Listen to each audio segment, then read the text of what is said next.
Boa noite. Ele é mundialmente conhecido por suas análises da sociedade contemporânea e pela visão crítica sobre a modernidade.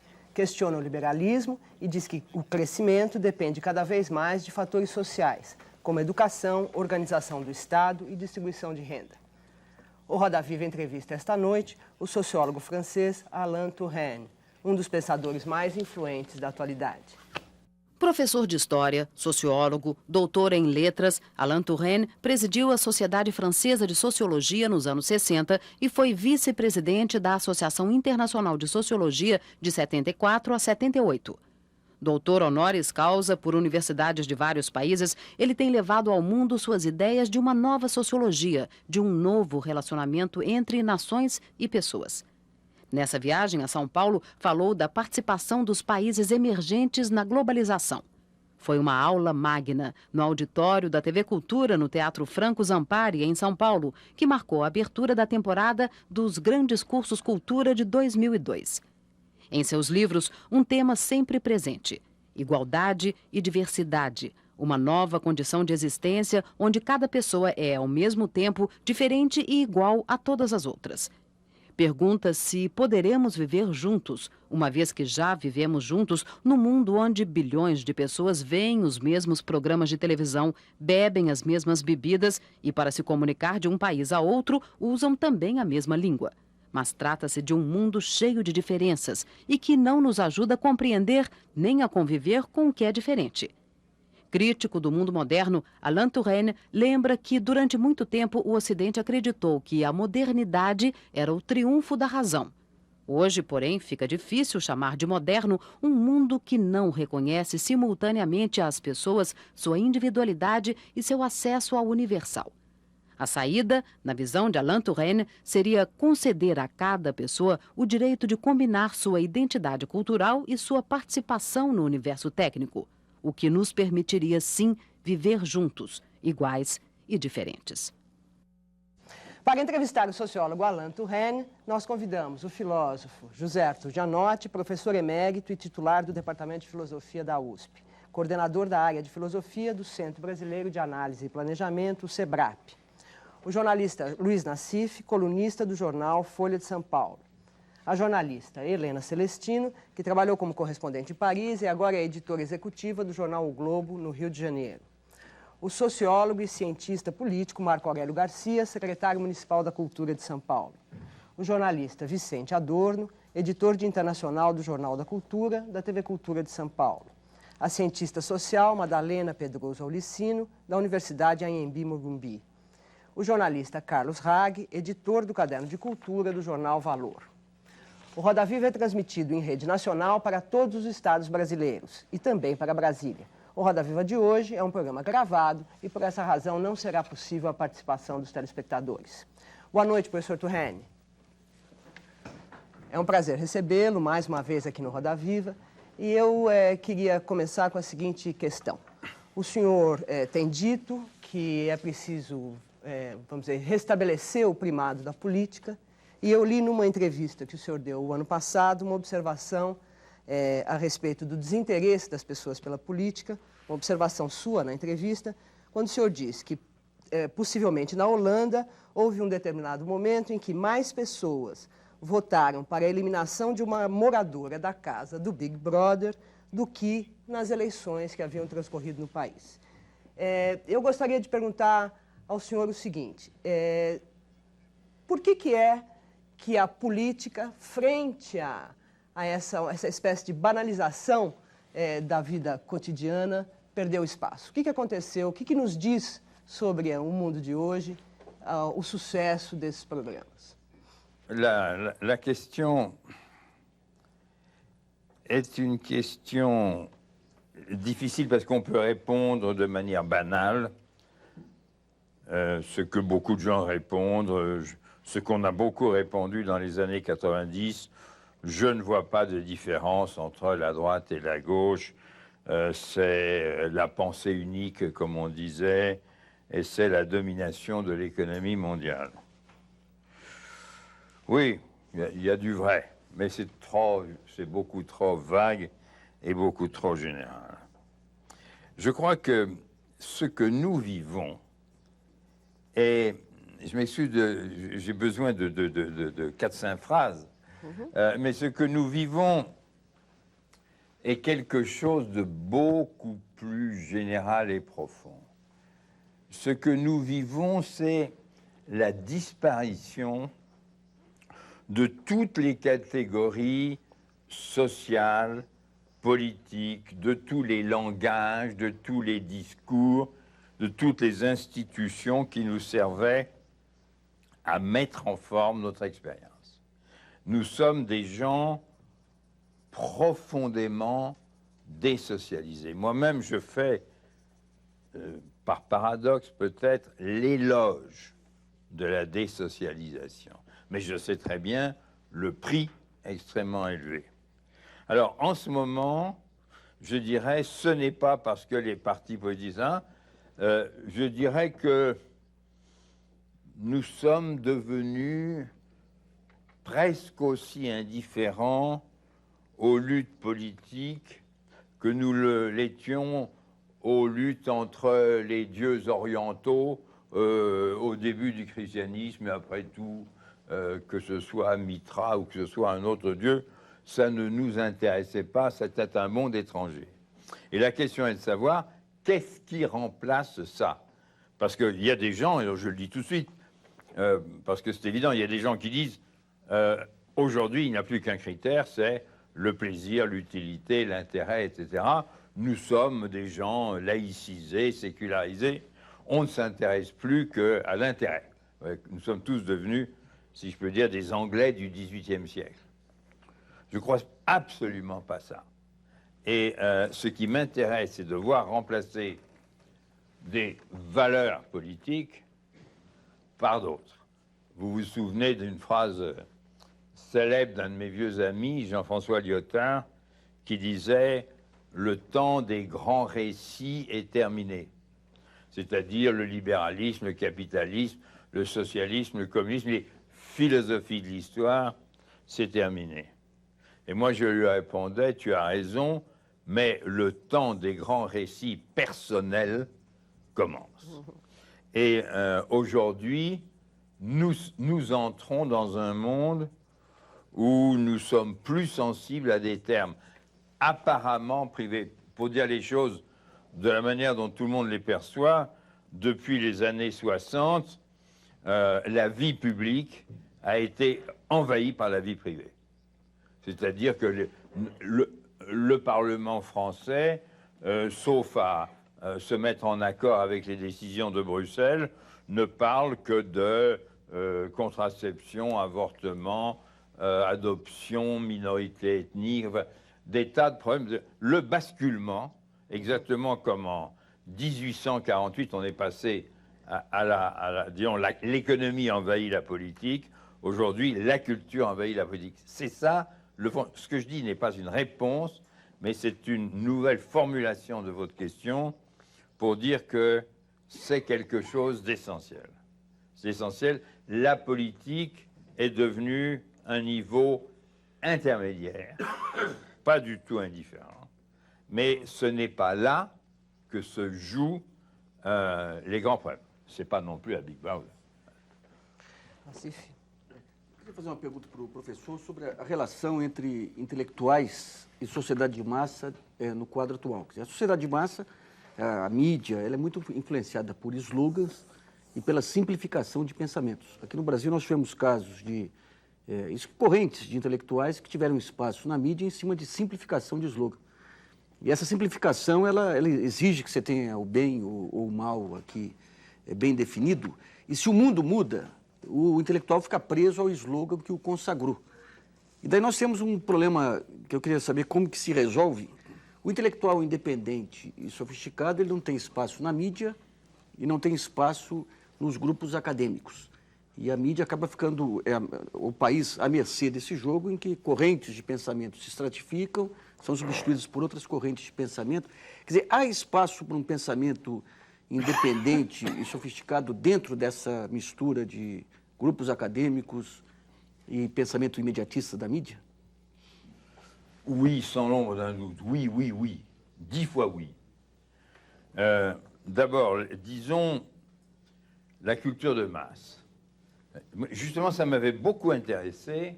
Je rentrais j'ai regardé le premier programme en France qu'il y a eu là-dessus, qui s'appelait Autrement.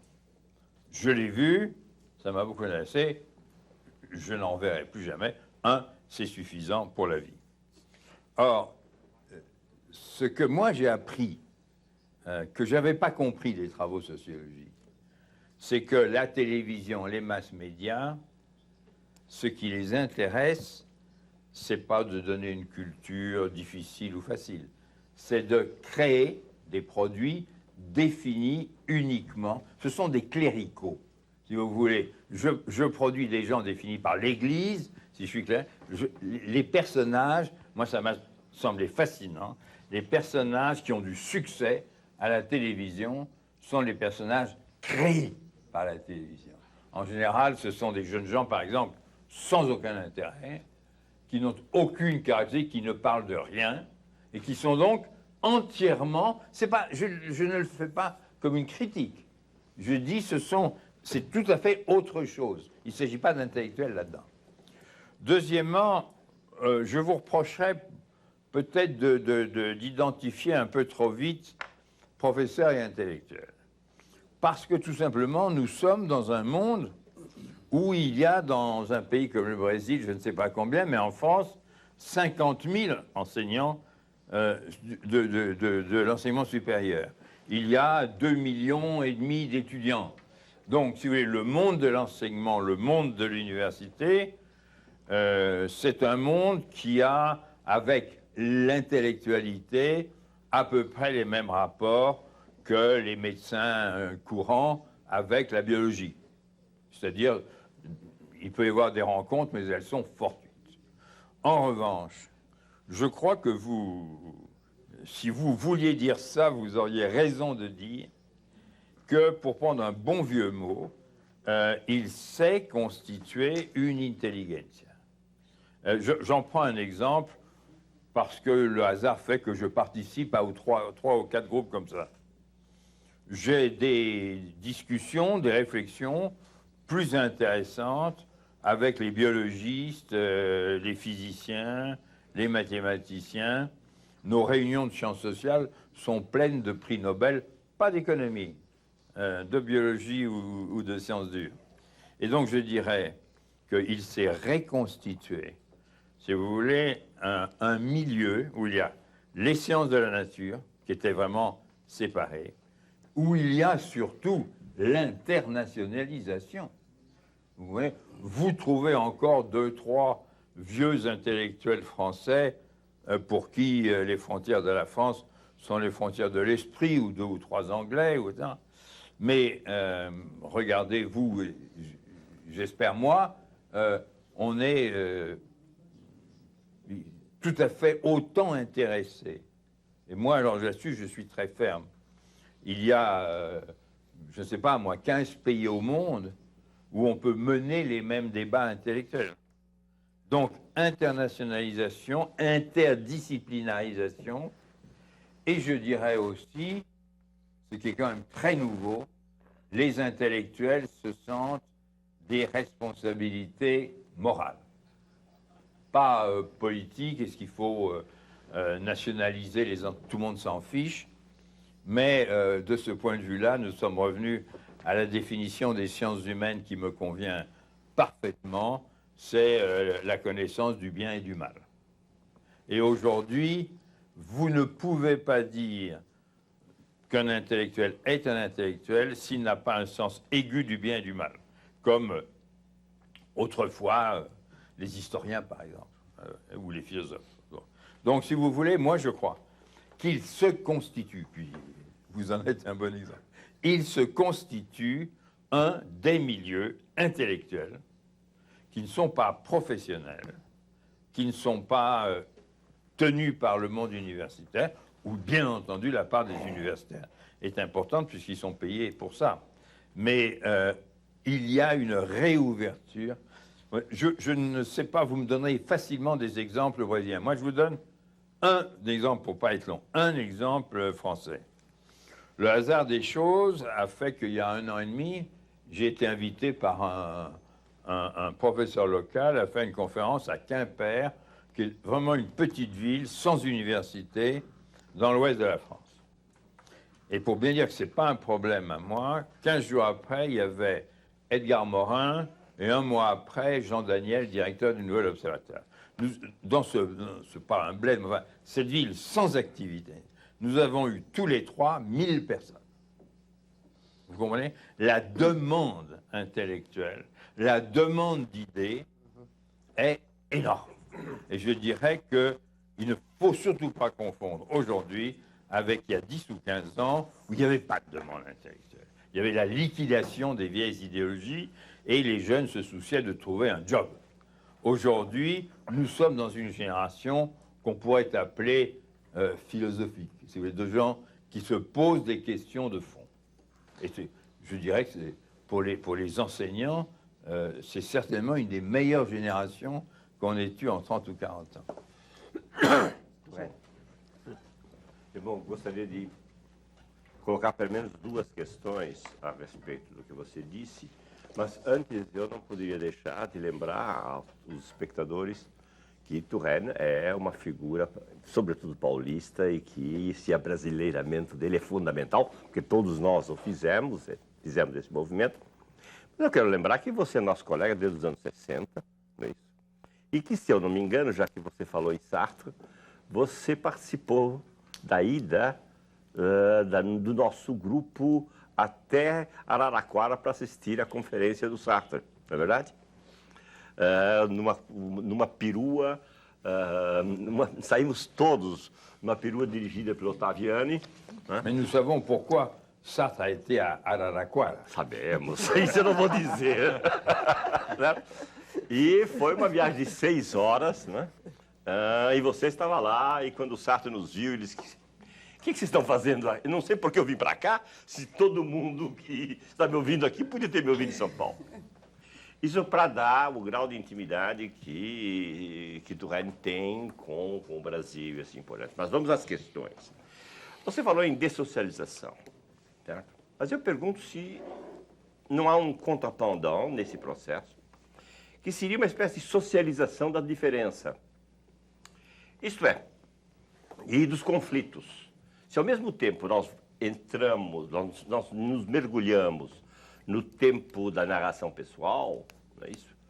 Os conflitos, tais como eles estão se tramando na vida contemporânea, são extremamente gerais. Isso é, essa relação entre norte e sul, cada vez mais o sul se afastando e se estrepando, vamos dizer claramente.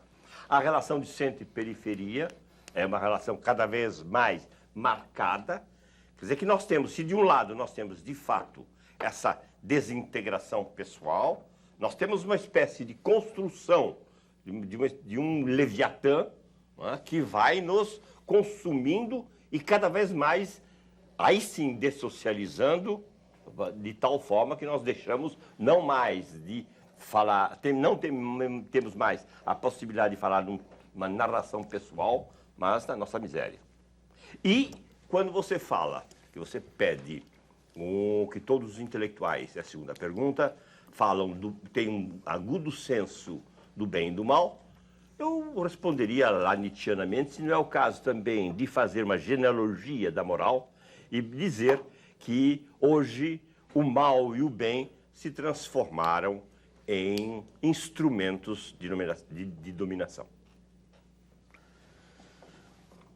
Laissons les souvenirs de jeunesse de côté. Mais quand même, c'est vrai que je me sens français, chilien et pauliste, et un peu polonais comme définition personnelle. Bon. Je ne suis pas exactement d'accord avec ces remarques.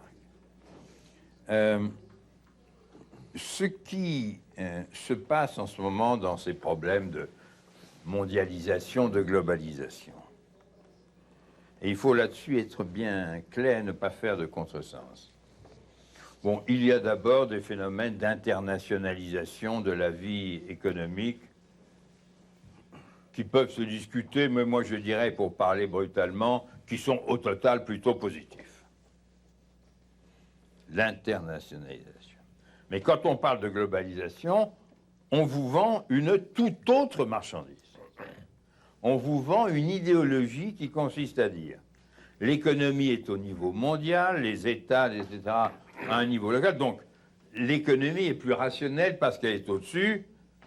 Et enlever tous les systèmes de contrôle et de régulation, il nous faut une économie. Ce qui, depuis le XIVe siècle, s'est toujours appelé le capitalisme. C'est-à-dire qu'en ce moment, on assiste. Et ce à quoi tu fais allusion, c'est que nous avons en ce moment, exactement comme nous l'avons vécu entre 1890 et 1910, à ce moment-là, on ne parlait pas de globalisation, on parlait d'impérialisme. Ça veut dire exactement la même chose. Triomphe du capital financier au niveau international. Bon, nous avons ici cette dissociation. Tous les intermédiaires sociaux disparaissent. On a en effet une absence de politique, on a une logique impersonnelle qui n'est pas la logique de la rationalité instrumentale, qui est la volonté de faire triompher, c'est pas neutre, de faire triompher un capitalisme aussi libre, aussi fou que possible, en ignorant tout le reste. Je conclue là-dessus pour, disons, pratiquement, pour être clair. Attaquer l'internationalisation, c'est se tromper. Attaquer la destruction de la démocratie partout, c'est ça. Le vrai problème, c'est qu'il faut rétablir, comme nous l'avons fait, disons, au XIXe siècle, par exemple, on l'avait fait avant aussi, rétablir des contrôles. Je vais citer un auteur, parce qu'il est un auteur un peu extrême, gauchiste, dangereux, etc., le directeur général du Fonds monétaire international. Alors, on lui a dit, les gens qui avaient fait un document qui s'appelle le Washington Consensus, a dit qu'il faut s'ouvrir les portes, les fenêtres. Et lors d'un congrès où il y avait des économistes, beaucoup de prix Nobel, hein, puis un petit sociologue dans un coin, ce monsieur a dit, et les autres n'ont pas... Ce monsieur a dit, les deux grands facteurs du développement économique, c'est premièrement le renforcement de l'État national et deuxièmement la défense de la culture nationale ou régionale.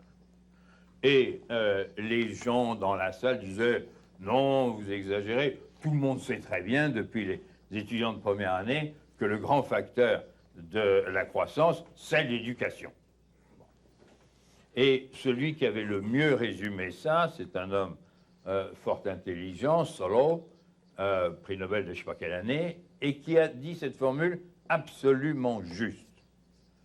Plus une économie est avancée et complexe, plus le rôle, la place des facteurs non économiques dans la croissance économique est grande. C'est-à-dire qu'aujourd'hui, ce qui fait, c'est pas, si vous êtes une économie primitive, vous avez un tas de travailleurs, un tas d'argent, vous mettez l'un et l'autre, et vous... Aujourd'hui, vous savez très bien que le résultat d'une économie, c'est en effet l'éducation, c'est le choix des élites, c'est la compréhension des... Bon. Et j'ajoute, parce que les sociologues adorent ça, les sociologues s'intéressent même plus tellement à la croissance. Les sociologues ils disent, le problème, écoutez, c'est pas celui-là. Le problème, c'est d'éviter les catastrophes.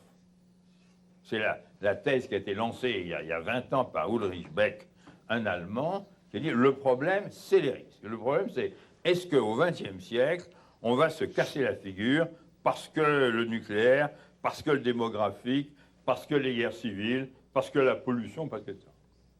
Autrement, là, si vous voulez, l'économique devient même relativement mineure. Donc, tout à l'heure, on parlait de la pollution, etc. Et toutes ces histoires. Donc, ce que je crois, c'est que nous vivons en ce moment une période je l'espère, très courte. Elle a commencé, évidemment, elle a commencé avec la chute du mur. J'espère qu'elle se termine avec la chute des tours. Mais ça fait quand même une bonne décennie de folie, pendant laquelle on a, si vous voulez, imaginé que vous vous dites, si j'ouvre toutes les portes et les fenêtres de mon appartement, j'aurai largement de quoi donner à mes enfants ce qu'il y a dans le frigidaire. Non, le frigidaire ne se remplit pas tout seul parce qu'on ouvre les portes et les fenêtres. Bon. Et c'est à peu près... Alors, ce qui est intéressant, c'est que quand nous réfléchissons à la manière de reconstruire ce qu'on a fait, ce que les Anglais, ce que les Allemands d'abord ont fait à la fin du XIXe siècle, il s'agit de définir des formes nouvelles d'intervention. Nous, ce que nous connaissons bien, c'est le welfare state, c'est l'école publique, c'est l'impôt progressif sur le revenu, c'est bon. Ça ne marche plus très bien. Ça ne marche plus très bien. Je pourrais en parler pendant des siècles. Les sociologues ont découvert que le welfare state, et en particulier l'école publique et gratuite, augmente les inégalités au lieu de les diminuer. L'école payante encore plus, évidemment. Bon. Donc, si vous voulez, nous sommes aujourd'hui devant la question suivante. Les systèmes de contrôle politique, ça a pété, ça a sauté.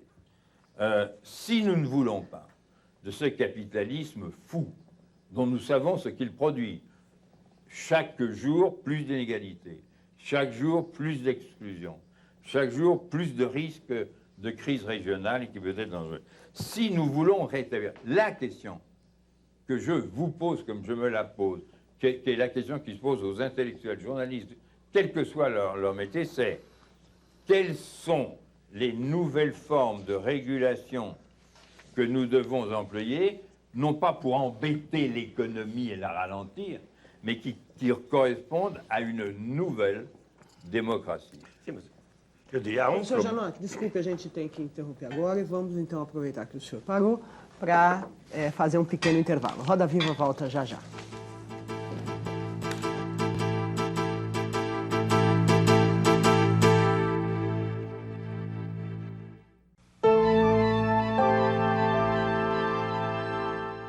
Voltamos com o Roda Viva, que entrevista esta noite o sociólogo francês Alain Touraine, um dos principais estudiosos da sociedade e dos problemas de hoje. Professor Touraine, antes da gente interromper o senhor com a mudança de bloco, o senhor falava que a grande pergunta é quais são os mecanismos de controle que se possam exercer sobre o capitalismo, esse capitalismo apresentado como louco, etc., que estabeleçam uma nova democracia, que possam levar a uma nova democracia. Eu queria então que o senhor dissesse o que o senhor acha.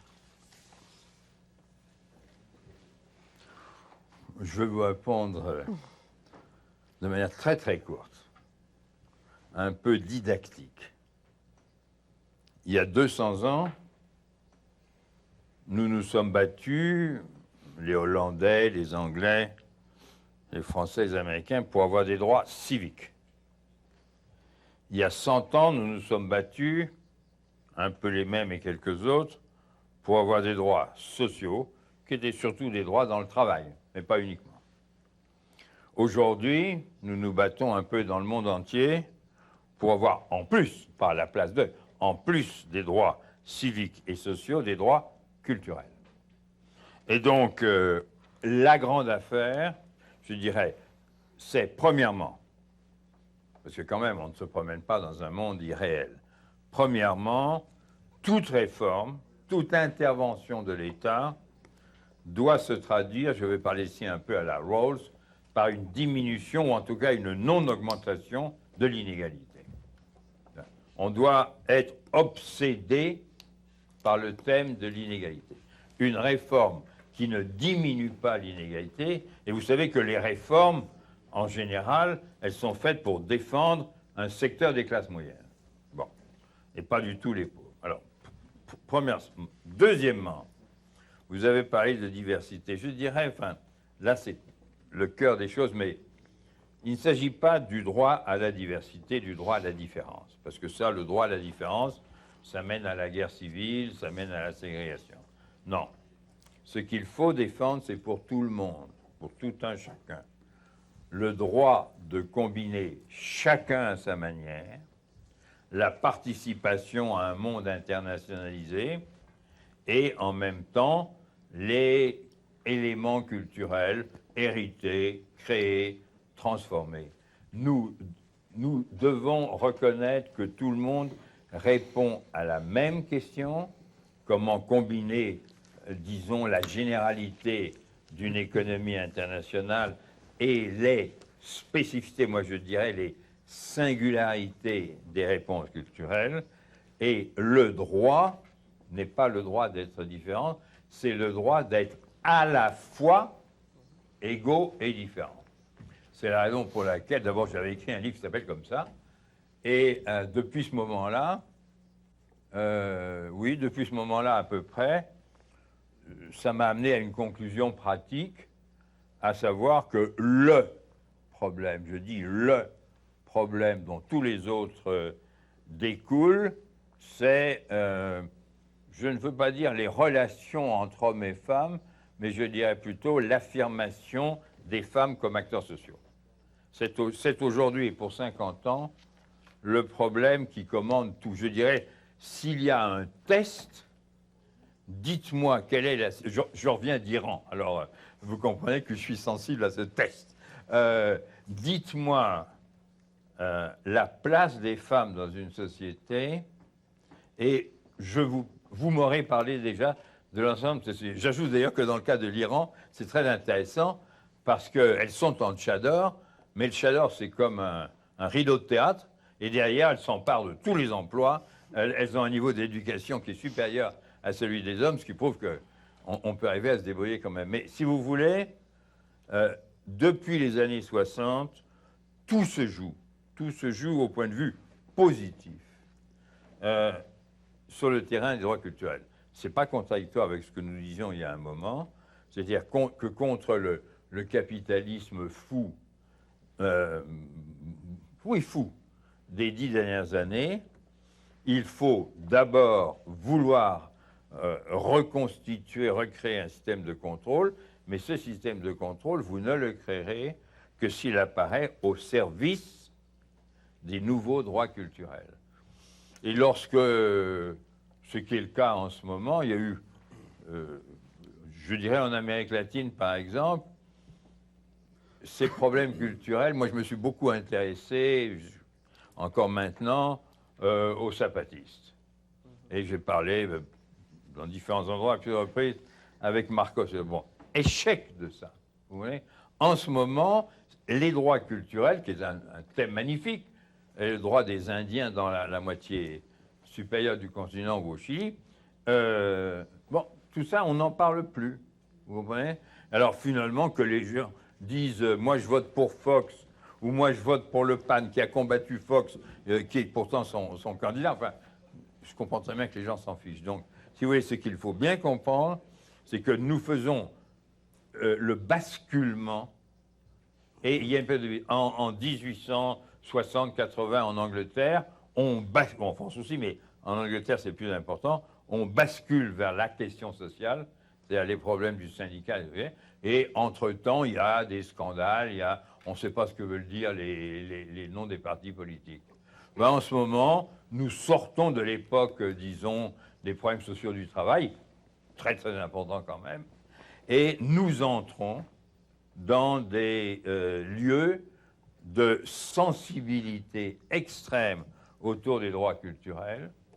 J'évoquais les femmes, mais disons, prenez tous les débats, peut-être plus aux États-Unis, sur les minorités, thème que je refuse complètement, mais le thème des minorités, où regardez la satisfaction que nous avons eu à voir, non pas réglée, mais enfin considérablement facilité, la reconnaissance des homosexuels. Inversement, nous ne faisons aucun progrès, je peux dire, sur les problèmes très, très considérables des handicapés, par exemple. Bon, les États-Unis plus que les Européens. Bon. Mais vous comprenez, il faut que nous reconstruisions. À partir de ce vide, on se désocialise, on se hyperculturalise. Continuando nessa linha, professor, agora em Porto Alegre, no Fórum Social, tinham 70 mil pessoas representando as mais diversas minorias e interesses e tal. Mas o senhor acha que nesse momento da era Bush, esses movimentos sociais vão ter força para destronar a ditadura do mercado ou para se fazer ouvir num mundo dominado pela economia, pela lógica da economia? Si vous aviez complètement raison, ça serait pas mal. Je trouve que vous êtes un peu trop optimiste. Le mouvement lancé il y a quelques années a une qualité fondamentale. Il reprend la parole. Voilà. Il dit, il n'y a pas la loi du marché, ça n'existe pas. Et les économistes et les physiciens ne croient absolument pas à les choses comme ça. Ça, c'est des inventions d'hommes politiques de bas niveau. Donc, on reprend la parole. Ça, c'est l'acte démocratique par excellence. C'est-à-dire de dire, on va en discuter, on peut utiliser d'une manière ou d'une autre. Bien. À partir de là, une remarque, disons, secondaire, mais il y a quand même un peu trop de groupes qui défendent des intérêts locaux. Seattle, c'est les syndicats d'automobiles américains contre l'accord avec le Mexique. Vous entendez un certain nombre de gens qui défendent les barrières douanières de l'agriculture européenne ou de l'agriculture nord-américaine, ce dont vous, mais surtout les Argentins ou les Uruguayens, êtes victimes. Enfin, je peux continuer comme ça, c'est-à-dire qu'il y a quand même des éléments que moi je trouve négatifs de lutte contre l'internationalisation et pour des intérêts locaux. Mais surtout, le vrai problème, c'est est-ce que cette parole de refus et de protestation arrive ou non à se charger de contenu social. C'est pas évident. Pour l'instant, d'ailleurs, ça ne me choque pas du tout, c'est un contenu de contestation. Bien. Est-ce qu'il y a un contenu social? Or, le hasard des choses a fait que j'ai passé une soirée où vraiment ça se discutait, qui était à Mexico, après l'entrée des Zapatistes, et les gens du monde diplomatique, les gens qui organisent ça, voulaient que Marcos aille à Porto Alegre. Et il a répondu, moi je veux pas, le mot qu'il a employé c'est je ne veux pas devenir une icône de la contestation, je veux organiser les Indiens d'Amérique du Sud. Donc pour lui, priorité au social. Ailleurs, pas toujours priorité au social. Les choses deviendront elles sont importantes. Elles deviendront très importantes le jour où les contenus sociaux se renforceront. Mais il y a tendance au renforcement, mais une tendance qui est encore trop faible. Et par exemple, prenons un exemple qui était un exemple très intéressant, qui est l'exemple de Gênes. Bon, vous savez la brutalité qu'il y a eu. Vous savez aussi que les gens qui ont manifesté à Gênes étaient pour l'essentiel des catholiques. Des groupes catholiques organisés, avec il y a tout un thème d'un solidarisme chrétien, enfin, assez modéré, mais enfin, très très intéressante. Bon. Et puissante. Bon, là vous aviez, d'une manière que je cite, parce que c'est pas mon genre de soupe, mais vous aviez là une sensibilité à la communauté locale, communauté en un sens que vous trouvez aussi d'ailleurs chez les Allemands. Et ce thème du lien social qui est défait par le marché quand il s'applique à tout. Donc, si vous voulez, il y a des demandes très sensibles. Mais elles ne sont pas encore transformées, je dirais, en contestation. Vous comprenez? Mais comme il n'y avait rien, de toute manière, je dirais c'est bon à 100%, et ensuite je diminue pour dire c'est bon à 70 ou 80%. Mais normalement, le remplissage social devrait se faire. O senhor insiste há bastante tempo nessa questão da desigualdade. E até em outubro de 97 o senhor deu uma definição que eu acho bastante interessante. É preciso dar prioridade aos que não têm emprego, aos que não têm dinheiro, a todos os rejeitados. E até agora eu não acredito que se tenha feito muita coisa nesse sentido, apesar de movimentos como esse de Porto Alegre. E também, na Europa, já se tentou fazer alguma coisa em torno disso com a redução da jornada de trabalho, que o senhor também defendeu. O que o senhor diria, há algum resultado positivo nesse sentido? A redução da jornada de trabalho, por exemplo, é um bom remédio para acabar com a desigualdade? Bon, s'il faut d'abord vous donner une réponse par oui ou par non, je vous dirais non. Je vous dirais non parce que c'est un exemple parfait de catégories qui ne vont pas si mal et à qui on donne des avantages supplémentaires. Et c'est d'ailleurs amusant parce que les catégories qui se plaignent, c'est les catégories de l'État, des entreprises d'État, du secteur public. D'ailleurs, pour le cas de pas mal de fonctionnaires, c'est vrai que leur demander de faire 35 heures, c'est quand même beaucoup. Par rapport à ce qu'ils font en réalité, vous en font beaucoup. Bon. Mais à part ça, je reviens à ma définition. Si vous n'avez pas en vue et comme priorité absolue la réduction de l'inégalité, vous savez, je l'ai dit tout à l'heure, ces mots sont devenus insuffisants. Castel, il a désaffiliation, de l'exclusion. Vous voyez, je crois que tous, nous sous-estimons aujourd'hui la part immense de la vie de la Terre qui est en dehors des normes de contrôle social. La pauvreté, l'exclusion, la misère, mais aussi la drogue, la contrebande, mais aussi les dépenses militaires, etc. Vous savez, je ne sais pas vraiment, mais parce que c'est difficile, enfin, l'économie criminelle est certainement au-dessus de 20% de l'économie mondiale.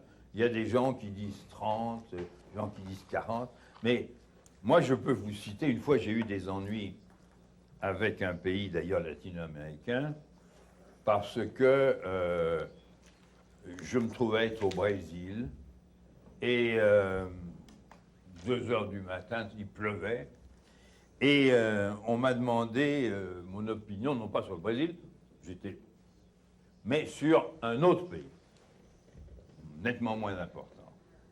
J'étais énervé, fatigué, trempé, j'ai répondu, ce pays n'existe pas. Le lendemain matin, évidemment. Il se trouve d'ailleurs pour ma chance que je participais à une réunion dans laquelle il y avait Felipe González. Et Felipe avait dit le même jour, l'Espagne, ça n'existe pas.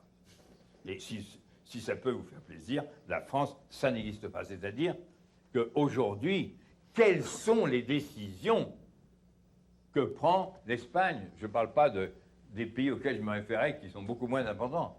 Mais nous sommes des gens qui vivons dans un monde infiniment plus décomposé que nous ne le pensons. Pas seulement, je rappelle, socialement, la pauvreté, mais économiquement et à tous les niveaux. Nous sommes dans un monde, permettez-moi l'expression, je dirais, profondément pourri. Profondément pourri. Et les gens qui parlent, dont nous, sont les gens qui sont critiques, mais à l'intérieur, disons des 40% qui peuvent travailler, qui peuvent écrire, qui peuvent manger, qui peuvent communiquer, etc. Je crois qu'il faut avoir, de ce point de vue-là, j'aime bien le ton dramatique des gens de Porto Alegre, c'est-à-dire qu'on est vraiment dans un monde d'extrême décomposition. Et même moi, longtemps, je refusais de parler, l'insécurité, tout ça. Mais maintenant, je suis beaucoup plus sensible à ça. Si vous voulez, tout fout le camp. Je veux dire, Même chose sur l'enseignement. Ouais. Qu'est-ce que vous gardez des garçons et des filles de 19 ans, 20 ans à l'école pour leur enseigner quoi? Je vous cite ici, je ne résiste pas au plaisir de vous citer une phrase qui m'a énormément impressionné. On interroge des jeunes gens dans le nord de la France, je sais pas où, français, algériens, ça ne fait aucune différence. Et on leur dit quelles sont les catégories que vous détestez le plus. Premier prix, sans discussion, la police. D'accord.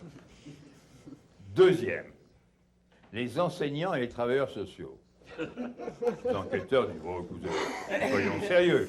Ces gens-là vous veulent du bien? Réponse. Ils ne nous veulent pas de bien du tout. Ils nous font tomber dans un piège. Ils nous disent que nous devons nous intégrer dans une société qui est désintégrée. C'est les mots. C'est génial. Autrement dit, en effet, si on voulait être raisonnable, à partir d'un certain âge, il faudrait enseigner aux jeunes gens des cours de fabrication et de transport de la drogue, l'usage des armes à feu, enfin, etc. etc. Bon. Or, non, on ne va pas faire ça. Donc ça veut dire que toutes ces... Alors ça, c'est des sujets qui me passionnent. Toutes ces histoires de l'intégration, et écouter la jeunesse, bon, tout ça n'a aucun sens. Parce qu'ils vont être chômeurs, ils vont, pas tous, mais ils vont être chômeurs, ils vont être dans des zones de décomposition, d'insécurité, dans des zones aussi de grand archaïsme, en particulier dans les formes les plus archaïques de domination de l'homme sur la femme, de violence sexuelle, etc. La nature du chef, bon, tout ce qu'on voudra. Si vous voulez, je crois, moi, que nous avons une nécessité absolue de nous rendre compte. Ça, permettez-moi, sans me mêler de ce qui ne me regarde pas. Parce que ces jours-ci, je réfléchis aussi, comme tout le monde, sur les problèmes de ce pays. Je pourrais en citer d'autres, je suis d'ailleurs volontiers le Mexique. Moi, je crois, à l'opposé de la plupart des Latino-Américains, et en particulier des Brésiliens, je crois que la réforme de la politique, l'intervention de la politique, c'est très très important. Je dirais objectivement, il y a quand même quelques progrès dans ce sens-là, en tout cas comparé à d'autres pays. Mais tout ça n'a aucun effet sur la décomposition sociale et culturelle. Je crois que intervenir contre l'égalité en Amérique latine, et a fortiori dans d'autres pays, c'est au-delà du champ du politique. Je veux dire, ce n'est pas un homme politique, quel qu'il soit, qui fera diminuer l'inégalité. Je n'ai pas quitté mes anciens amours. Il n'y a que les mouvements sociaux qui peuvent faire ça. Ça ne veut pas dire la violence, ça veut dire qu'il faut qu'il y ait des forces beaucoup plus... Enfin, je défends la dissociation, pas l'opposition, la dissociation, ou si vous préférez la complémentarité, d'une action proprement politique, indispensable, mais aussi d'une action d'une autre nature, et de même que plus profonde. C'est la raison pour laquelle je me suis enthousiasmé pour Marcos et ses amis, tout en trouvant que Fox avait une réaction positive, et que j'étais très content de la fin du régime monoparti du Mexique. Mais l'expérience a montré que le Parlement mexicain a tout cassé, et a cassé Fox, a cassé Marcos, a cassé tout le monde, bon, si vous voulez, et qu'il ne s'est pas fait de mouvement indien. Bon, peut-être sans fera, mais en tout cas, ça n'est pas fait. Donc, je dis ça pour les Brésiliens, mais je le dis pour beaucoup de pays, y compris européens, n'est-ce pas? Et je ne le dis pas de manière populiste. Tradition latino-américaine classique. Je dis qu'aujourd'hui, nous devons reconnaître qu'il y a de grandes réformes politiques à faire, il y a des interventions politiques qui sont fondamentales à faire, on peut les concevoir d'une manière ou d'une autre, mais il y a aujourd'hui cette espèce de toile de fond d'un monde qui fout le camp, d'un monde sauvage, je dirais, et il s'agit de recréer une certaine civilisation dans ce monde sauvage, et pas ce... Justamente eu queria tratar essa questão ligada a uma coisa que o senhor disse antes. O senhor nos falou que há 200 anos, mais ou menos, nós tivemos direitos políticos, há 100 anos nós tivemos direitos sociais, eu imagino que seja de um lado a Revolução Francesa, de outro lado o nascimento da social-democracia, e que hoje está na ordem do dia os direitos políticos, os direitos culturais. Bom, esse é um paradigma, digamos, europeu, que eu acho um bom paradigma. No entanto, o senhor é um grande conhecedor da América Latina e sabe que o grande problema que nós enfrentamos aqui é justamente uma temporalidade diferente na articulação desses direitos. Resumindo, nós temos que enfrentar tarefas do século XVIII e XIX, XX e XXI. E isso exige, evidentemente, não uma sucessão de enfrentamentos, mas uma articulação desses movimentos num só. Nós não temos direitos políticos plenamente constituídos, pelo menos no caso brasileiro e eu acho que em muitos países da América Latina. Seja do ponto de vista das grandes reformas político-institucionais, seja da conquista da cidadania de um ideal republicano, que a França, bem ou mal, tem hoje. Há inclusive uma direita republicana na França. Aqui no Brasil, do centro para a direita e talvez até algum pedaço da esquerda não são ainda republicanos. Segundo, nós não temos direitos sociais constituídos também plenamente. E o senhor chamou a atenção para a questão fundamental, que são os problemas da desigualdade, da exclusão, que aqui se colocam de forma brutal. E os temas culturais, que eu acho que são um pouco herança de 68. Aliás, o Tony Negri, numa entrevista recente, mencionava isso, que acha que o que estamos assistindo hoje, de uma certa forma, é um efeito prolongado de um movimento nascido no momento de 68, aliás, um tema que lhe é muito caro também. Agora, nesses três tipos de direitos, eu acrescentaria um quarto, que pode parecer um pouco incômodo e obsoleto, mas que, na história social e política da França, teve uma importância muito grande, da Europa, de uma maneira geral, que são os direitos nacionais. Porque eu acho que eles estão muito ligados ao problema dos direitos culturais, entre outras coisas. A França, hoje em dia, tem defendido a noção de exceção cultural para a França, para a Europa, que é, de uma certa forma, um pouco o reconhecimento da necessidade de preservação de certos direitos culturais também e nacionais. Quer dizer, como que nós enfrentamos esse tema, essa complementaridade, essa desarticulação de movimentos numa região complexa como é a nossa? Première observation qu'on ne fait pas assez souvent. Au cours des 50 dernières années, les droits sociaux qui avaient été acquis ici ou là ont reculé massivement. Exatamente. C'est un des aspects les plus importants de la deuxième moitié du XXe siècle. Même dans des pays comme la Grande-Bretagne, qui était un peu la patrie des droits sociaux, il y a un recul tout à fait considérable. Deuxièmement, ce que vous avez dit sur l'Amérique latine, je vais le résumer de la manière suivante. Il vient un moment, en France c'était 1848, il vient un moment où vous ne pouvez défendre les droits civiques qu'en introduisant des droits sociaux. Et où vous ne pouvez défendre des droits sociaux qu'en introduisant des droits culturels.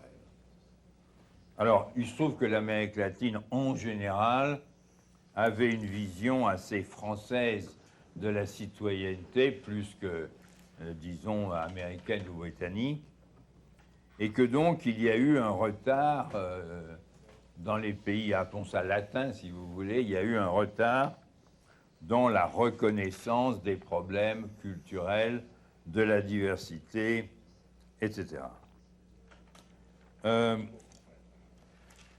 La réponse que je vais vous faire est une réponse assez précise.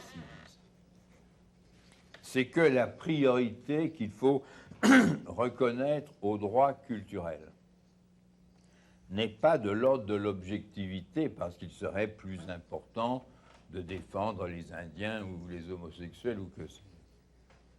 C'est que la capacité de créer des acteurs sociaux, ce qui, pour le sociologue, est le problème central.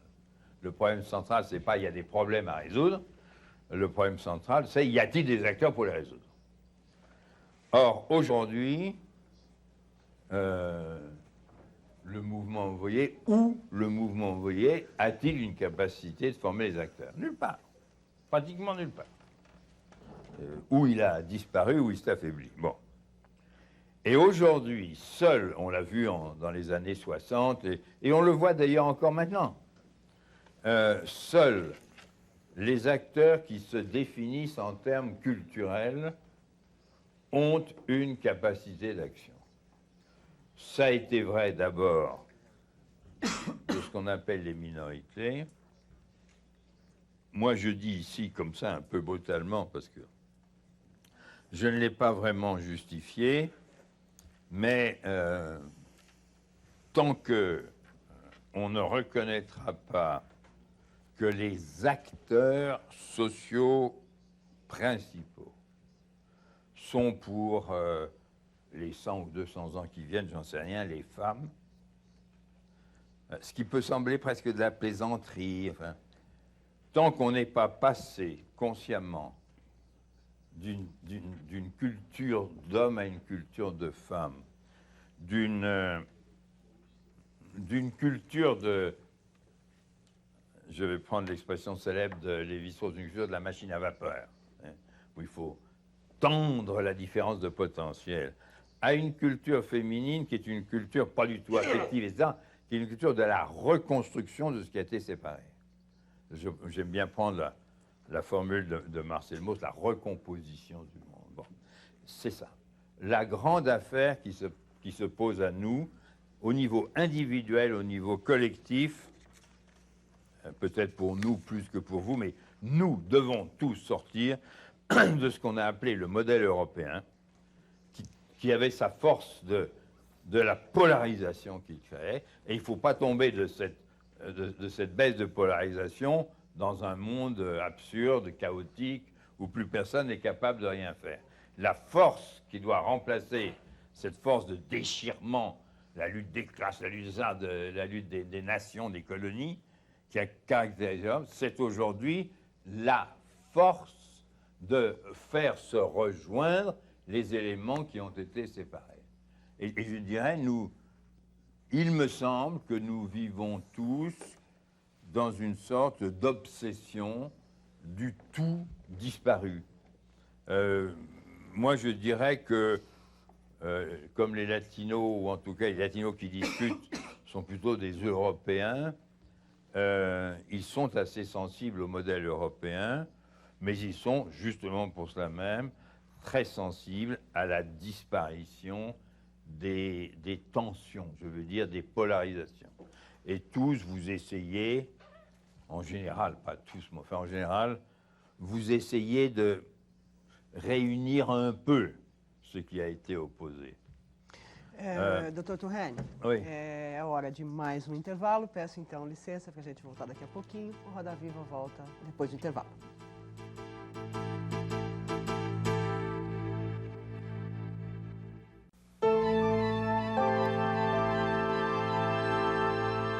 Voltamos com o Roda Viva, que entrevista esta noite o sociólogo francês Alain Touraine, um dos mais importantes sociólogos do mundo.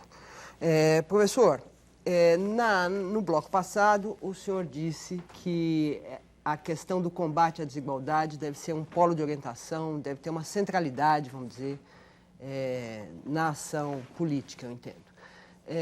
Eu gostaria de saber, o senhor conhecendo o panorama brasileiro e certamente estando acompanhando o fato de que a gente vai ter eleições presidenciais esse ano, muito importantes, quem o senhor diria que é o candidato, vamos dizer, mais habilitado para realizar essa tarefa que o senhor acha que é a tarefa importante? É difícil, né, professor? Non, c'est pas du tout difficile. Mais je ne suis pas absolument certain d'avoir le droit de, je dirais, commencer par faire... J'écouterai vos commentaires et ensuite donner mon avis. Alors, je vais me jeter à l'eau et je vais vous donner une réponse.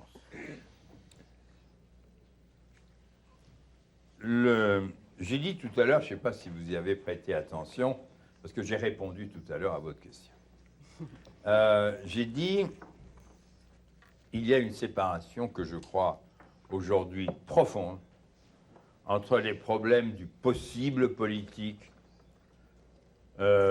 Certains pays échouent complètement, la plupart des pays latino-américains échouent complètement. Le Mexique n'a pas encore réussi. Le Brésil, quand même, a fait des progrès importants. On ne peut pas se passer de ces progrès importants. La lutte contre l'inégalité, la pauvreté, c'est autre chose. Ça va bien au-delà. C'est la raison pour laquelle, dans ce pays, la figure la plus importante de la politique brésilienne, c'est évidemment Lula. Et celui qui doit être élu président, c'est évidemment Serra. Je veux dire par là qu'il faut dissocier les deux fonctions. Peut-être parce que je suis européen que nous avons été habitués à dissocier le gouvernement. Mais je crois que j'ai toujours défendu cette idée qu'il fallait donner la priorité aux politiques pour qu'on puisse ensuite attaquer le vrai problème central, qui est le problème de l'inégalité sociale. Donc, moi, je ne crois pas que vous puissiez vous dispenser, je dirais, de ce double pouvoir. Il ne faut pas qu'il soit en opposition, mais il ne faut pas qu'il soit confondu. Si vous voulez, quelqu'un qui se donne comme objectif majeur la lutte contre l'inégalité ne peut pas gérer la difficile reconstruction d'un système politique qui est pris dans le monde international, dans le monde continental, etc. Inversement, ce n'est pas une formule politique qui peut faire avancer considérablement. Je dirais même, mais je demande à ne pas être mal compris, qu'il n'y a pas de transformation d'un tel degré d'inégalité sans une certaine dose, appelons ça par son vrai nom, de violence, c'est-à-dire de dépassement du cadre institutionnel. Mais pas trop, je veux dire. C'est ça qui doit se négocier. Alors, ce que je vous dis peut vous apparaître complètement en dehors de la réalité, et ça l'est dans une certaine mesure, mais c'est parce que c'est pas la réalité quotidienne que je vous dis, à mon avis, pour la période qui vient, vous n'aurez pas à choisir entre Lula et son héritage et Fernando Henrique et son héritage. Je vous souhaite d'avoir les deux. Carlos Reis. Em entrevista no passado, falando sobre o poder de reação dos países da América Latina ao capital estrangeiro, o senhor disse que é perigoso e falso crer na impotência política. Eu queria que o senhor avaliasse um pouco qual foi, nesse contexto, a postura do Fernando Henrique, do presidente Fernando Henrique, em relação a essa reação a essa entrada do capital estrangeiro, e também retomando agora a pergunta da Mônica, mais constrangimento para o senhor para falar sobre o Brasil, que é justamente qual é o pior e o melhor quadro dentro dos candidatos que se apresentam para a associação, para justamente ter um poder de reação maior a esse do capital estrangeiro. Je ne peux pas dire quand même que je m'accorde le droit de l'omnicompétence. Je dirais même si ça vous semble... Le Brésil, comme vous le savez, c'est comme la France, c'est pas une société, c'est un État. Et cet État a fabriqué une société. Alors, avec tous les avantages et les inconvénients, les luttes entre l'État et la religion, l'anticléricalisme, les problèmes pouvoir local, pouvoir central. Si on admet que cette espèce de monstre désorganisé, désorganisateur, qui est ce qu'on appelle la globalisation, je dirais que le renforcement d'un système politique, d'une autonomie et d'une capacité de création est quelque chose d'entièrement positif. Je dirais quelque chose d'indispensable. D'indispensable. Et avec tout ce qui va derrière. Vous savez, moi, ce qui m'a toujours le plus frappé, le détail, si vous voulez, c'est pas un détail, qui m'a le plus frappé dans ce pays, c'est ceci. Je me suis occupé pendant une certaine période des exilés, en tout cas en Europe, d'Argentine, du Chili, du Brésil. Quand tous ces gens-là ont pu revenir chez eux, qu'ont fait les Brésiliens? Ils sont tous rentrés. Qu'ont fait les Argentins? Aucun n'est rentré. Qu'ont fait les Chiliens? Un tiers est rentré. Bon. Autrement dit, vous avez, on parlait du national et... Bon, je suis censé, comme sociologue, ne pas trop aimer la catégorie du national, mais au fond de moi, je l'aime beaucoup.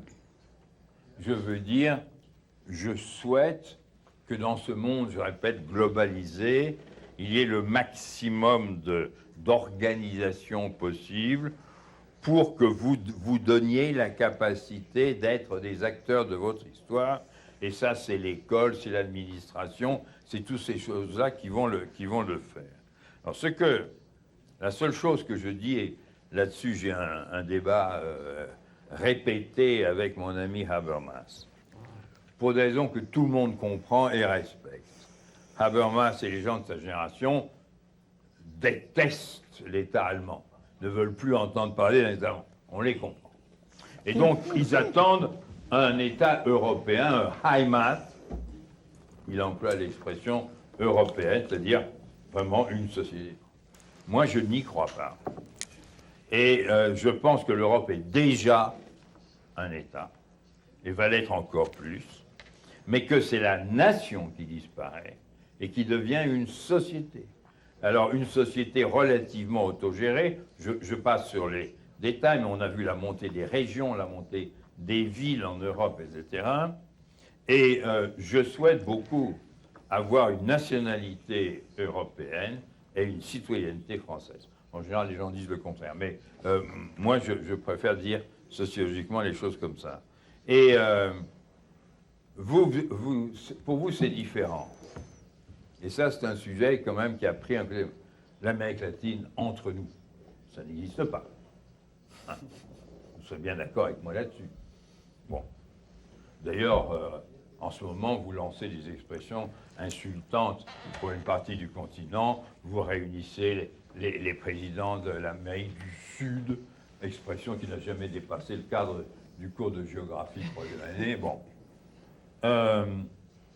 Vous avez essayé de faire un Mercosur et vous savez que dans 2 ans, 3 ans, vous allez être incorporé à l'ensemble nord-américain.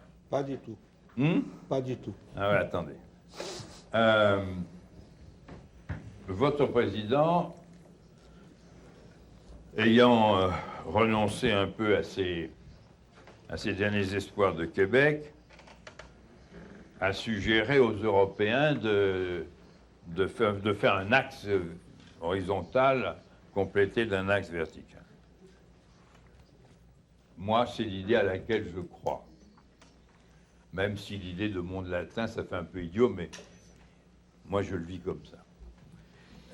Les Espagnols ont dit on a assez perdu d'argent en Argentine, laissez-nous nous reposer.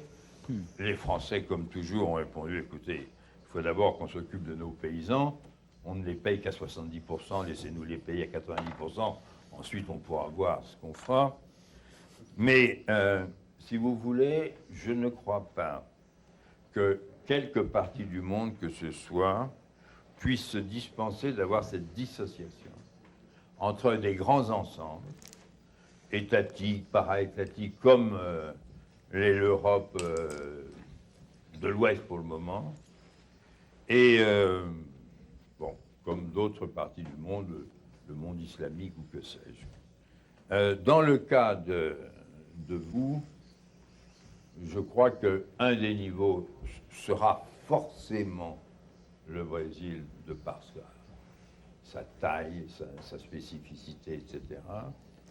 Et que de l'autre côté, vous serez incorporé ne veut pas dire en prison, vous serez incorporé dans des grands ensembles,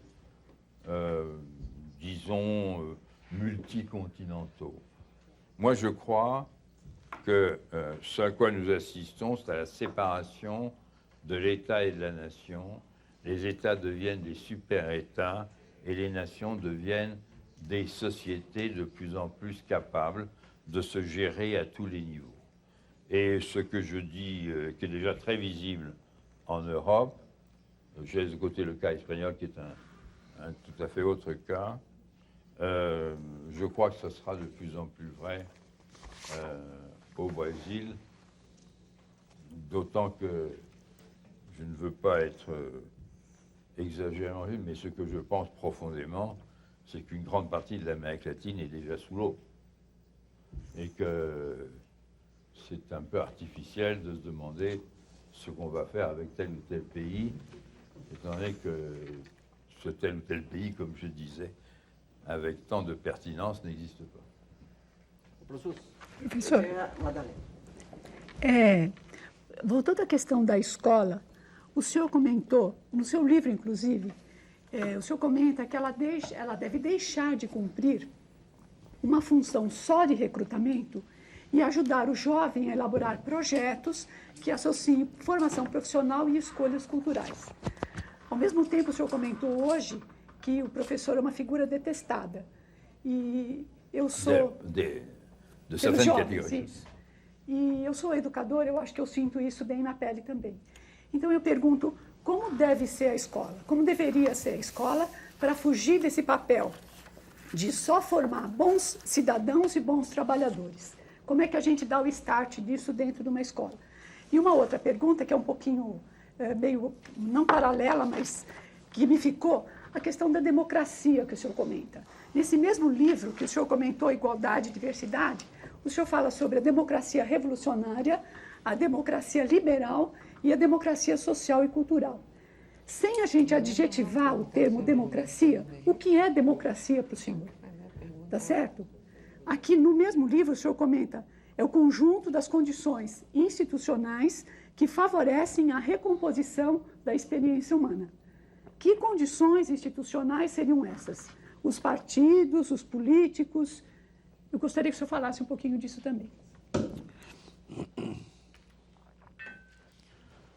Je suis bien content aussi que vous parliez de ça, parce que je porte le même intérêt que vous, et en partie pour les mêmes raisons à ça. Je vais d'abord donner deux réponses très précises aux questions précises que vous avez posées.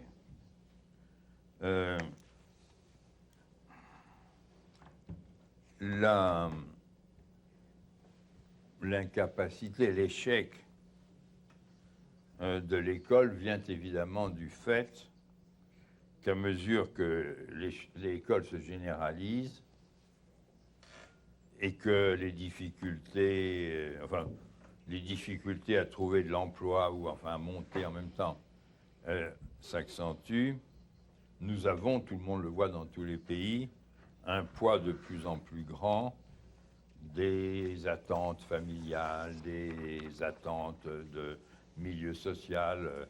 Moi, si mon oncle est avocat ou médecin, je sais ce que ça veut dire faire des études. Si mon oncle ou mon père ne parle pas français et est chômeur. Bon. Alors, première chose, et c'est un thème absolument passionnant, il faut évidemment individualiser. Je vous cite quelque chose qui était très impressionnant. Dans ce qu'on appelle le junior high school, si vous voulez, qui est la partie la plus difficile. Les profs se sont réunis à travers les syndicats, c'est pas marginal. Et on leur a demandé, vous savez, en France, nous avons un système de comprehensive school, c'est-à-dire tout le monde va au collège. Avant, ils sont séparés, tout le monde va au collège, et ensuite, ils se reséparent pour les dernières années.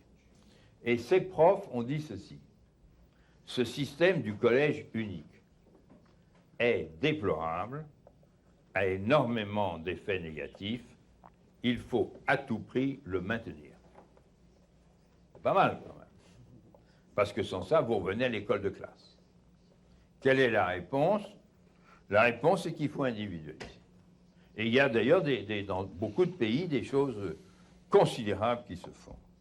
C'est-à-dire prendre, nous, vous êtes de la même tradition, je pense, pour nous, un prof ne devait rien savoir des élèves, il devait garder la distance pour ne pas être manipulé socialement. Bon, aujourd'hui, il est évident que les jeunes profs ne sont pas comme ça du tout.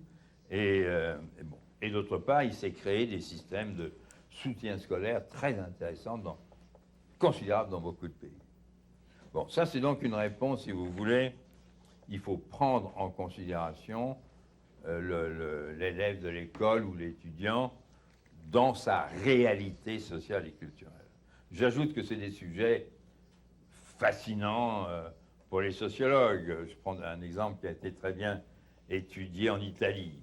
Je suis prof, instituteur, je vois arriver tout un groupe d'élèves ou d'étudiants qui sont albanais. Alors je me demande qu'est-ce que je fais avec ces Albanais. Si je dis oui, il faut sauver les Albanais, je les condamne. Ils ne trouveront pas de place dans la société italienne où on parle italien. Si je leur dis mais soyez des petits Italiens comme les autres, je les coupe de leurs origines. Bon, il n'y a pas de solution, donc ça veut dire qu'il n'y a de solution que dynamique en essayant de combiner les deux. Je vais au-delà de cette remarque et je vous fais une proposition qui est un peu excessive, mais qui est pour moi la base des choses. Je disais tout à l'heure, il ne faut pas avoir comme objectif la participation, l'intégration, etc., parce que notre société est composée. Ce qu'il faut avoir, c'est comme intention de renforcer, j'allais dire, le noyau de la personnalité qui fait que vous devenez ou ne devenez pas un acteur. Je vous donne deux exemples, chacun en une phrase. Le plus intéressant, c'est une très bonne thèse qui a été faite par une Allemande selon le système sandwich, c'est-à-dire une université allemande et nous. Et la question était posée. On prenait des Turcs en Allemagne, des Turcs et des Algériens en France.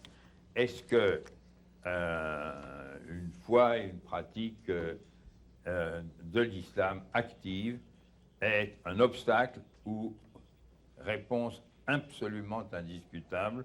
Ceux qui ont une pratique active de l'islam réussissent mieux leur intégration. Comme on avait montré autrefois que les gens qui dans les camps de concentration étaient communistes, chrétiens, etc., survivaient mieux. Parce qu'il y a un noyau, si vous voulez, de la personnalité. Doutor Turrene, eu queria só avisá-lo que nós temos cerca de 5 ou 6 minutos de programa, então o senhor tem uma resposta ainda para dar. Bon. Eu ainda preciso fazer mais uma pergunta. Non, alors, je ne prendrai pas le deuxième parce que celui-là, à mon avis, est bien suffisant. La démocratie, c'est quoi? La démocratie, le nom l'indique, c'est le système qui part des demandes sociales d'en bas, encore faut-il qu'elles soient formulées, qui les fait passer par des systèmes institutionnels, qui les amène à être transformés en mode de transformation, et en ajoutant à l'anglaise ou à la hollandaise, à condition que soient fixées des limites au pouvoir de l'État. Bon. Or, aujourd'hui, le principal obstacle à la démocratie, c'est que les demandes de base ne sont pas formulées, sauf très vaguement. Donc aujourd'hui, il faut vouloir recréer la démocratie de bas en haut, comme c'est normal, et à ce moment-là, il faut croire que, et c'est ça que je veux dire, il n'y a de démocratie que si vous fabriquez des gens qui sont capables d'agir de manière responsable et en fonction d'objectifs qui ne sont pas ceux de la société, mais qui sont ceux de leur propre créativité, de leur propre capacité d'agir comme responsables de leur existence et de l'existence des autres. Doutor Turrene, e o senhor acha que isso que o senhor acabou de dizer a respeito da democracia se aplica à África? Numa de suas entrevistas que eu li, o senhor, um certo momento, diz que a América Latina é um continente invisível. Bom, para nós que moramos aqui, não é tão invisível, mas a África me parece, assim, um continente invisível. Tudo isso que nós estamos falando aqui, pode ser aplicado à África? Bien sûr que oui. C'est pas une race différente des autres. La difficulté principale n'est pas la démocratie. La difficulté principale est que les nations, dans un grand nombre de cas, n'existent pas et que ce soit les Congo ou d'autres pays, vous voyez bien que le cadre national, rappelez-vous, Nigeria, Biafra, bon, voilà. Donc aussi, vous pouvez imaginer des ensembles sous-nationaux ou régionaux, et vous pouvez aussi imaginer ce qui commence à se faire, une capacité d'action autonome, parce que quand même, ce qu'on appelle l'Afrique, c'était quand même essentiellement le terrain de jeu des anciennes puissances coloniales. Alors, à ce moment-là, je dirais par définition, il n'y avait pas de démocratie.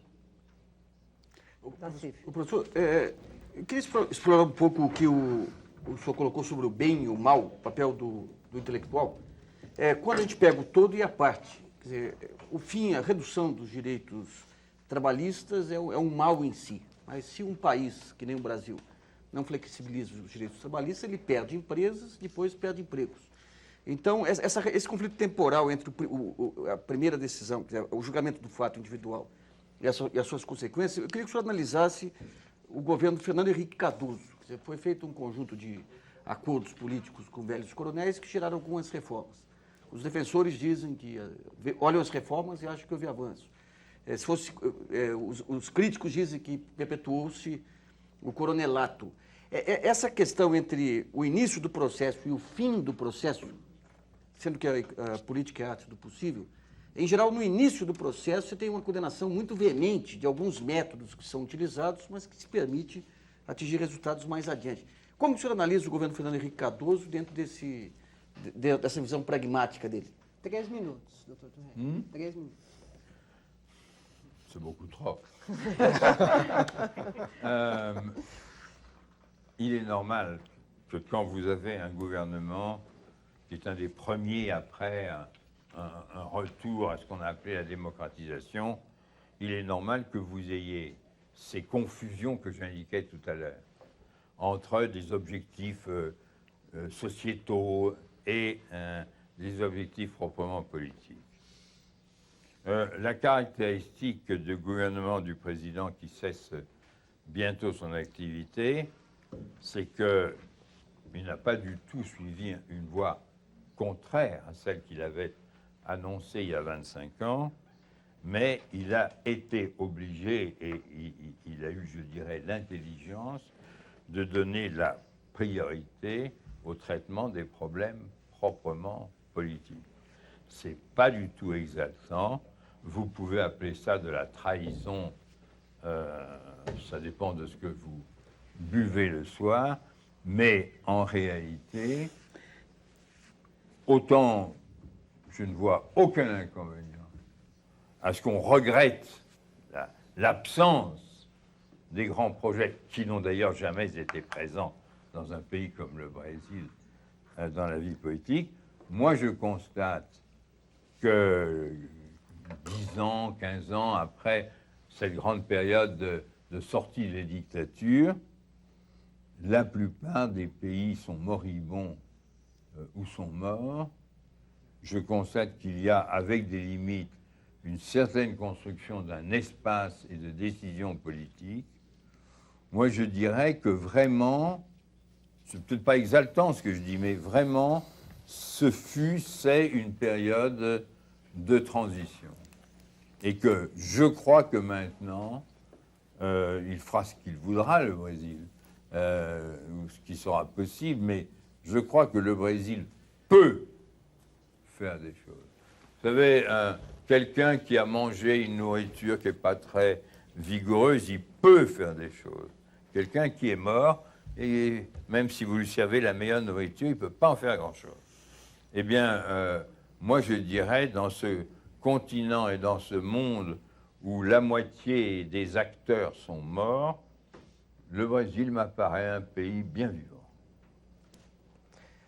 Doutor Turrene, me cabe tradicionalmente a última pergunta e eu, ouvindo o senhor e sabendo que o senhor nasceu em 1925, queria fazer a seguinte pergunta.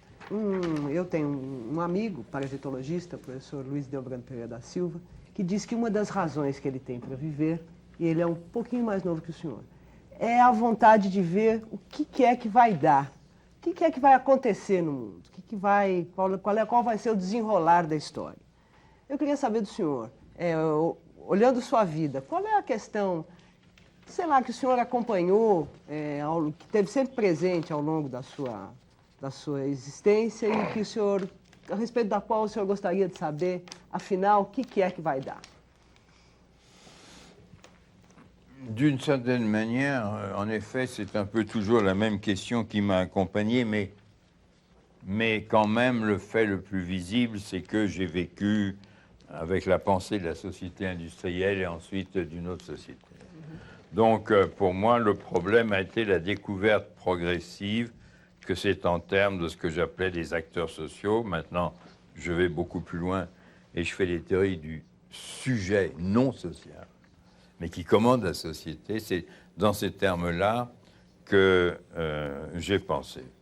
Vous savez, étant donné, sinon mon âge, du moins ma génération, je suis quelqu'un qui se rappellera de son siècle que quelques individus, tout seuls, se sont levés, ont dit non, ont été fusillés ou ont disparu, et que, ou bien je me rappelle que dans un pays du continent, au Chili, j'ai rencontré dans les fins fonds des faubourgs, j'ai rencontré, moi qui suis absolument laïque, si vous voulez, j'ai rencontré des prêtres, ou des nonnes d'ailleurs, mais enfin donc plutôt des prêtres dans mon cas, qui ne se posaient pas la question de savoir s'ils étaient chrétiens ou socialistes, et qui, passez-moi l'expression,